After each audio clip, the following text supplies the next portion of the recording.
पळवणारी टोळी असल्याचा संशय, 6 जणांना बेदम मारहाण। उधारीचे पैसे वसूल करण्यासाठी गेलेल्या 6 जणांना मुले पळवणारी टोळी समजून ग्रामस्थांनी बेदम मारहाण केल्याची खळबळजनक घटना घाटंजी पोलीस स्टेशन अंतर्गत पांढोर्णा येथे काल दुपारी घडली आहे। या मारहाणीत 2 गंभीर जखमी झाले असून 4 जण किरकोळ जखमी झाले आहेत। मिळालेल्या माहितीनुसार यवतमाळच्या दारव्हा तालुक्यातील बोरी अरब येथील 5 तरुण मुकुडवन येथे उधारीचे पैसे वसूल करण्यासाठी गेले होते। मात्र ज्या व्यक्तीकडे पैसे थकीत होते तो तिथे मिळून आला नाही।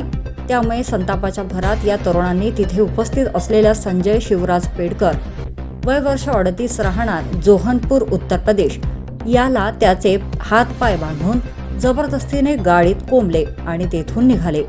यवतमाळ तालुक्यातील कामठावाडा या गावाजवळून हे वाहन जात असताना गाडीत एका व्यक्तीला बांधून ठेवल्याचे स्थानिक नागरिकांच्या लक्षात आले।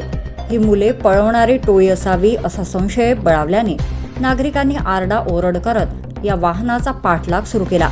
नागरिकांनी पाठलाग करून हे वाहन घाटंजी पोलीस ठाण्याच्या हद्दीतील पांढोर्णा जवळ अडविले। संतप्त जमावाने गाडीतील 6 जणांना बाहेर काढून बेदम मारहाण करण्यास सुरुवात केली। या मारहाणीत 2 जण गंभीर जखमी झाले असून त्यांच्यावर उपचार सुरू आहेत।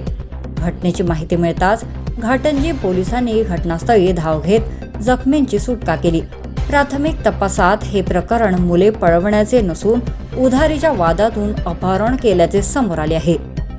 वडी न्यूज एक्सप्रेस, ब्युरो रिपोर्ट।